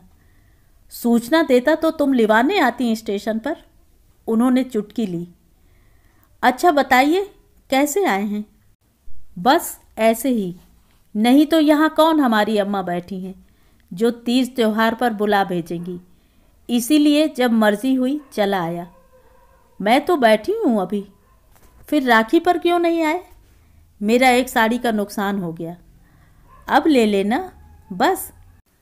चल ला दिखा तो क्या क्या पढ़ती है। और मेरे हाथ से चिंतामणि और घनानंद लेकर देर तक उलट पलट करते रहे। फिर एकाएक बोले, अच्छा बकुल, यह तो बता, मौसम का क्या हाल है? मौसम? मैंने सोचने की सी मुद्रा बनाई। तापमान साधारण से कुछ ज़्यादा ही रहता है। अक्सर धूल भरी आंधियाँ चलती रहती हैं और कोई ताज्जुब नहीं शाम को गरज के साथ छींटे भी पड़ें। तब तो बड़ी मुश्किल है। उन्होंने भी बड़ी गंभीर मुद्रा बनाकर कहा और हम दोनों खिलखिलाकर हंस पड़े। हंसने का दौर समाप्त होने पर मैंने कहा, आपको मौसम की चिंता क्यों होने लगी? अब तो भगवान की दया से आपकी जेब भारी है। पैसों की बात नहीं है पगली। फिर? दरअसल मैं शादी करना चाहता हूँ। शादी? मैं चीखी। अभी से? अभी से क्या मतलब? मैं 23 का हो चुका हूँ। उन्होंने इस अंदाज में कहा जैसे 40 पार कर गए हों। पर बाबा, अभी आपकी लाइन क्लियर कहाँ है? अभी तो बड़े भैया बैठे हैं। बैठने को तो दीदी भी बैठी हैं। इन लोगों के भरोसे रह गया तो जिंदगी भर कुंवारा रह जाऊंगा। ऐसी भी क्या बेसब्री है? भला बताइए, आप वहाँ नौकरी करने गए थे या प्रेम करने? मैंने कहा, लेकिन उनकी सिफारिश करना मंजूर कर लिया क्योंकि वे वाकई सीरियस लग रहे थे। मेरे आश्वासन से निश्चिंत होकर वे मित्रों से मिलने चल दिए। जिम्मेदारी तो ले ली बड़े मज़े से, पर बाद में खुद ही डरने लगी कि यह विषय घर में उठाऊंगी कैसे। मौसम के बारे में मैंने मजाक नहीं किया था। वातावरण सचमुच घर का इसी तरह का हो गया था। कल शाम से तो मैं सहमी सहमी सी ही थी कि पता नहीं कब विस्फोट हो जाए। मम्मी 4-5 दिनों से एक टाइपिस्ट की प्रतीक्षा में थी। यह लड़का उनके पिताजी के ड्राइवर का पुत्र था। वे मदद के रूप में उसे कुछ काम देना चाहती थीं। सारी बातें तय हो गई थीं और वह भला आदमी गोल कर गया था। कल जब हम लोग पिक्चर देखकर लौट रहे थे तो यशवंत के फाटक पर ही वह मिल गया। मम्मी तो उसे देखते ही बरस पड़ी। वह बड़ी कठिनाई से समझा पाया कि वह तो आया था, पर साहब ने ही उसे लौटा दिया था। सुनकर मम्मी का चेहरा तमतमा आया था। सारे रास्ते मुझे डर लगा रहा कि आज कुछ होकर रहेगा। ईश्वर की कृपा से कुछ हुआ तो नहीं, पर वातावरण में कुछ तनाव सा जरूर था। फिर भी साहस करके मैंने खाने की मेज पर वह बात छेड़ ही दी। छोटे भैया जानबूझकर बाहर ही रह गए थे। सुनो, यह फोटो देखा तुमने? बड़ी देर तक उस फोटो का निरीक्षण करने के बाद पापा ने उसे मम्मी की तरफ बढ़ा दिया था। अभय इस लड़की से शादी करना चाहता है। कैसी है? आप लोगों को पसंद आनी चाहिए, मेरा क्या है? मम्मी ने बेरुखी से कहा। वाह भाई, तुम्हारा भी तो हक है। मेरा हक? मम्मी ने कड़वे स्वर में कहा। अपनी पसंद का टाइपिस्ट तक तो मैं रख नहीं सकती। आपके बेटे के लिए बहू पसंद करना तो बहुत बड़ी बात है। अब यह कहाँ की बात कहाँ ले जा रही हो तुम? क्यों, मेरे अधिकार की बात नहीं हो रही थी क्या? मम्मी ने सीधा प्रश्न किया। पापा परेशान हो उठे। थके स्वर में बोले, मुसीबत तो यह है नीरू कि तुम ऐसे आदमी इकट्ठा कर लेती हो जो मेरी रुचि से मेल नहीं खाते। नहीं, मुसीबत तो यह है, बल्कि हकीकत यह है कि आप नहीं चाहते कि मेरी थीसिस कभी पूरी हो। पिछले 4-5 सालों से मैं यही देख रही हूँ। क्या बकती हो? ठीक ही तो कह रही हूँ मैं। आप चाहते हैं कि बस मैं आपकी सेक्रेटरी बनी रहूँ, आपके पत्रों का, पुस्तकों का, धोबी का, दूध वाले का हिसाब रखती फिरूँ। तुम कोई एहसान नहीं कर रही मुझ पर। दुनिया की आम औरतें घर में यही सब कुछ करती हैं, लेकिन मैं तो आम औरतों की तरह नहीं हूँ, इसलिए तो लीक से हटकर चली हूँ। नहीं तो आम औरतों वाला रास्ता मेरे लिए भी खुला था। पछता रही हो अब? अच्छा हुआ मम्मी ने इस बात का उत्तर नहीं दिया और वहीं पटाछेप हो गया। नहीं तो मेरी तो मुसीबत आ गई थी। उन दोनों को तो मेरी उपस्थिति का होश ही नहीं था और मुझसे न उठते बन रहा था, न बैठना अच्छा लग रहा था। शाम को छोटे भैया ने उत्सुकता से पूछा था तो मैंने मुस्कुराकर छोटा सा जवाब दे दिया था। थोड़ा तो धीरज रखो बाबा, आज तो अर्जी पेश हुई है। छोटे भैया खिसियाई सी मुस्कुराहट के साथ बोले, उसके माँ बाप बड़े घोंचू किस्म के हैं, इसीलिए। नहीं तो मैं तो सीधे कोर्ट से शादी करता और यहाँ तार से खबर भेज देता, बस, नो फॉर्मेलिटी। छोटे भैया ऐसा कर भी लेते तो किसी को आश्चर्य नहीं होता। पापा पता नहीं कब जाकर मेरठ से बुआ जी को लिवा लाए और घर में शादी ब्याह की चर्चाएं जोर शोर से चल पड़ी। पापा की बातों से लगा कि इस बार वे दोनों लड़कों की शादी करके रहेंगे। छोटे भैया की तो कोई चिंता नहीं थी, लेकिन बड़े भैया के लिए तो बहू की तलाश अभी बाकी थी। बुआ जी माला फेरते हुए मुझसे कहती, अरे तेरा बाप मेरे पास आया और बोला, अजय के लिए एक आध अच्छी सी लड़की देखनी है। लो सुन लो, लड़कियां क्या बाजार में मिलती हैं? अरे तुम 4 लोगों में उठोगे बैठोगे नहीं, बेटों की बात नहीं करोगे तो कौन जानेगा कि तुम्हारे यहाँ ब्याहने को लड़के बैठे हैं। कभी रसोई में बैठकर महाराज से सुख दुख की चर्चा चलाते हुए कहती, भैया रे, पेट जाए की तो ममता ही कुछ और होती है। अब इन बच्चों की माँ होती तो बताओ, क्या अब तक कुंवारे बैठे रहते ये? वह लड़की क्या मेम बनकर बेलायत चली जाती? कभी पापा जी शेव करते होते और वहीं बैठकर छालियाँ कतरती हुई बुआ जी कहती, विशन रे, मेरी मानो तो इस छोकरी को भी लगे हाथ निपटा ही दे। आजकल की लड़कियों का कोई ठिकाना है? कब किसका हाथ पकड़कर चल दें और फिर तेरे यहाँ तो कोई देखने वाला भी नहीं है। इन वाक्यों में व्यंग की दोहरी मार होती मम्मी पर, लेकिन वे किसी बात का उत्तर नहीं देती, चुपचाप अपना काम करती रहती या कमरे में बैठकर किताब पढ़ती रहती। बुआ जी के आ जाने से रसोई का क्षेत्र उनके लिए निषिद्ध हो चुका था। उन्हें इस बात का बुरा लगा भी हो तो उन्होंने कभी जाहिर नहीं किया। बुआ जी की गोलाबारी अक्सर चलती ही रहती, पर यह तो मानना होगा कि जिस कार्य विशेष के लिए उन्हें लाया गया था उसमें वे सिद्धहस्त थीं। महीने भर के अंदर ही दूर दराज से वधू पिताओं की चिट्ठियां, फोटो और कुंडलियां आने लगीं। बुआ जी के नाते रिश्तेदारों का जाल भारतीय रेलवे की तरह पूरे देश में फैला था। शायद उनकी प्रसारण व्यवस्था भी बड़ी ही कार्यक्षम ज्ञात होती थी। तभी तो सब लोग जान गए थे कि उनके विद्वान प्रोफेसर भाई का सुंदर सुदृढ़ 1000 रुपया महीना पाने वाला इंजीनियर बेटा शादी के योग्य हो गया है। मुझसे ही उन्होंने बड़े भैया को पत्र लिखवाया कि फौरन 1 महीने की छुट्टी लेकर आ जाओ, ना नुकुर करने की गुंजाइश नहीं है। तुम्हारी वजह से छोटे की शादी रुकी हुई है। और आश्चर्य की बात, बड़े भैया सचमुच छुट्टी लेकर आ गए। विजय गर्व से उल्लसित होती हुई बुआ जी बोली, देखो आ गया ना राह पर। अब कोई लड़का तुमसे खुद आकर कहेगा कि मेरी शादी करो। बुआ जी के भाषणों का एलपी दिन भर चलता रहता। मुझे लगता कि किसी दिन मैं पागल हो जाऊंगी। एक दिन मम्मी से मैंने कहा तो सूखी हंसी के साथ बोली, मेरे बारे में कभी सोचा है? तब लगा सचमुच अगर पागल होने की नौबत आई है तो मम्मी की। कितना सुनाया जाता है दिन भर उन्हें। कभी उनकी कोर्ट मैरिज का मखौल उड़ाया जाता है, कभी माँ के रूप रंग आचार व्यवहार से उनकी तुलना की जाती है। नौकरों चाकरों का, हम बच्चों का कोई लिहाज नहीं बरता जाता।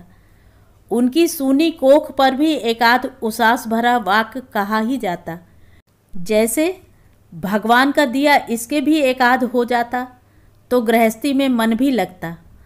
अब तो क्या है, जैसे होटल वैसे घर। 10-20 लड़कियों को देखने सुनने के बाद एक रिश्ता सर्वानुमति से पास हो गया। लड़की वाले पूना से लड़की को लेकर आए थे। उन लोगों की भी इच्छा थी और बुआ जी ने भी राय दी कि दिन अच्छा है। लड़का अगर राजी है तो शगुन हो ही जाए तो अच्छा है। उन्हें तो उन दिनों वीटो पावर थी। फौरन पापा मम्मी बाजार दौड़े गए। एक बनारसी साड़ी, एक अंगूठी, मिठाई, नारियल, फल फूल सब कुछ लाया गया। सब चीज़ों को देख परख कर बुआ जी ने एक थाली में सजा दिया। पास पड़ोस के 2-4 लोगों को जल्दी में कहलवाया गया। सारी तैयारी होने के बाद बुआ जी ने मम्मी से कहा, बहू 4 बजे के बाद फिर मुहूर्त अच्छा नहीं। लोग बाग आएंगे जब आते रहेंगे। तू लड़की के गोद भर दे झटपट। आज्ञाकारी बहू की तरह मम्मी ने थाली की तरफ हाथ बढ़ाया ही था कि जैसे कुछ याद करके बुआ जी बोली, बकुल पड़ोस से मथुराइन को टेर न ले जरा। क्यों? पहले पहल खौल भरी जा रही है। किसी लड़कौरी के हाथ से होती तो ठीक था। जैसे बिजली का करंट छू जाए, मम्मी ने हाथ थाली से खींच लिया। हम सभी सन्नाटे में आ गए थे। एकाएक बड़े भैया गरजे, बुआ जी आज आपने कह दिया सो ठीक है। भविष्य में कभी इस तरह की बात करेंगी तो इस घर में आपका निभाव नहीं हो सकेगा। हम सब सन्न रह गए। महाप्रतापी बुआ जी का अपमान, और वह भी परम संत बड़े भैया के द्वारा। बुआ जी को संभलने का मौका दिए बिना ही वे बोले, इतना शास्त्र पुराण पढ़ती हैं आप, इतना तो आपको मालूम होना चाहिए कि हम लोगों के होते हुए मम्मी को इतनी बड़ी गाली आप नहीं दे सकती। भैया ने मम्मी कहा था। उन्हें पहली बार यह संबोधन करते हुए सुना था। काश मम्मी ने भी यह सब सुना होता, लेकिन वे तो पता नहीं कब से कमरे के बाहर चली गई थीं। ड्राइंग रूम में लड़की वाले बैठे हुए थे और भीतर यह नाटक हो रहा था। बड़े भैया ने निर्णय के स्वर में कहा, मैं मम्मी को लेने जा रहा हूँ। अगर उन्हें मना सका तो ठीक है, नहीं तो इन लोगों को लौटा दीजिए, मुझे शादी वादी नहीं करनी है। और दरवाजे तक जाते हुए फिर ठिठक गए। इस बार अपनी रोष भरी आंखें पापा जी की ओर उठाते हुए बोले, पूजनीय पापा जी, माँ की मृत्यु को 3 साल भी न हो पाए थे कि आप अपनी ही एक छात्रा से ब्याह रचा बैठे थे। लेकिन उस दिन भी आपसे इतनी नफरत नहीं हुई थी जितनी आज हुई है। बुआ जी ने इतनी बड़ी बात कह दी और आप चुप खड़े सुनते रहे, जबकि आप अच्छी तरह जानते हैं कि उनकी कोई गलती नहीं है। कोई गलती नहीं है, लेकिन फिर भी यह संतानहीन जीवन बिताने पर विवश होना पड़ा है मम्मी को। क्या शादी से पहले उन्हें यह बात पता थी? या प्रेम के ज्वार में उस समय यह सब कुछ बहुत महत्वपूर्ण नहीं लगा था? 4 बच्चों के बाद पापा का मन भर जाना तो स्वाभाविक था, पर क्या मम्मी के मन में कभी ममता का सैलाब नहीं उमड़ा होगा? तब किस पर बरसाया होगा उन्होंने अपना प्यार दुलार? कभी तो तिरस्कार उपजा होगा उस पुरुष के प्रति जिसने उन्हें नारीत्व के इस गौरव से वंचित रखा था। एक आध बच्चा सचमुच अगर होता तो आज उनका जीवन यूं लक्ष्यहीन नाव की तरह लड़खड़ाता नहीं लगता। उनके एकाकीपन को बांटने वाला कोई होता तो शायद हम लोग भी स्वस्थ मन से घर लौट सकते थे। सुबह उठकर यही सब मेरे मन में आ रहा था। दोनों भैया अपना सामान बांध चुके थे। मम्मी के आदेश को सिर माथे रखकर दोनों भाभियां ले जाने योग्य सामान छांट रही थीं। बुआ जी भी 2-4 चीज़ें अपने परम प्रिय भाई की याद में लिए जा रही थीं। बकुल, तुम नहीं देख रही अपने लिए कुछ? मम्मी ने कहा। अभी से क्या करूँगी, अभी तो 15 दिन पड़े हैं जाने को, मैंने कहा। लेकिन तब सिर्फ तलछट ही हाथ आएगी, उन्होंने मुस्कुरा कर कहा। वे चुपचाप बैठी दोनों बहुओं की कुशलता देख रही थीं। कितनी चीज़ें पैक की जा चुकी थीं। पति देवता के डर से जो चीज़ें साथ नहीं जा रही थीं उन पर रिजर्वेशन स्लिप लगा कर रखा जा रहा था ताकि अगली ट्रिप में आसानी हो। मैंने हंसकर कहा, मम्मी, इस स्पीड से अगर हम सब लोग घर को खरोचना शुरू कर देंगे तो कुछ दिनों के बाद आपके पास यादगार के तौर पर सिर्फ दीवारें रह जाएंगी। मेरी चिंता मत कर रे, मेरे पास इतनी यादें हैं कि ऐसी ऐसी 2-2 जिंदगियां बसर हो सकती हैं। मैंने गौर से देखा, समझ ही नहीं आया कि यह कथ विगत स्नेह का सूचक है या व्यवस्था का, और उत्तर में चुप ही रह जाना पड़ा। तभी पोस्टमैन ने आकर मुझे मुक्ति दिला दी। रजिस्टर्ड लेटर था मम्मी के नाम। पढ़कर ही वे ऐसी उदास हो गई कि मेरा तो मन घबरा उठा। पूछने का भी साहस न बन पड़ा। बगीचे में बड़े भैया किसी ठेले वाले से बात कर रहे थे, शायद शाम के लिए तय कर रहे थे। मैंने उन्हीं से जाकर बतलाया। वे मेरे साथ मम्मी के कमरे में आए। उसी तरह पत्र हाथ में लिए वे निस्पंद बैठी थीं। मम्मी, उन्होंने चौंक कर सिर उठाया। किसकी चिट्ठी है? उन्होंने लिफाफा हाथ में थमा दिया। पापा के कॉलेज से आया था। मम्मी के लिए नियुक्ति पत्र था। यह तो खुश होने की बात थी। उनके एकाकीपन की समस्या का हल इतनी जल्दी मिल जाएगा ऐसा सोचा भी न था। फिर मम्मी क्यों उदास हैं? शायद पापा के ही कॉलेज में जाने की कल्पना उनके लिए असह्य हो उठी हो। मम्मी, नौकरी आपके लिए ऐसी ज़रूरी भी नहीं है। आपका जी ना चाहे तो आप मना कर दीजिए। आप तो आराम से अपनी थीसिस पूरी कीजिए, कब से रुकी पड़ी है, मैंने कहा। जी ना चाहने की तो कोई बात ही नहीं है रे। मेरी तो कब से यह अभिलाषा रही थी अपने ही कॉलेज में पढ़ाने की। फिर आप इतनी उदास क्यों हैं? मैंने बच्चों की तरह मचल कर कहा। यह सोच रही थी कि इतनी पुरानी इच्छा अब जाकर पूरी होनी थी।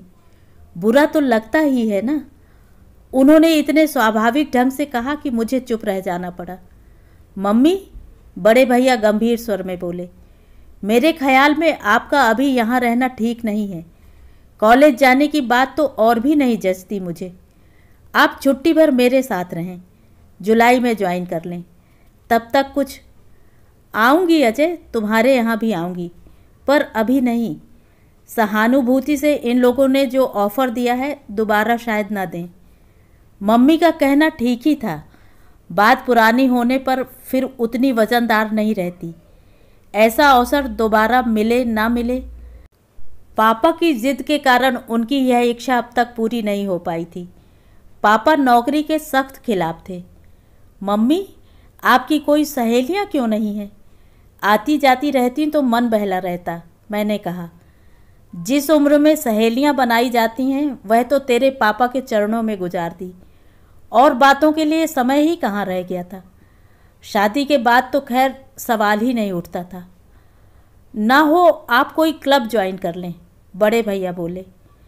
क्लब? पागल हुए हो? मैं तो बड़ी चिंता में पड़ गया हूँ। ऐसा कोई घर भी तो नज़र नहीं आता मुझे जहाँ आप लोगों के घनिष्ठ संबंध रहे हों। उन लोगों के भरोसे कम से कम मैं निश्चिंत तो हो सकता।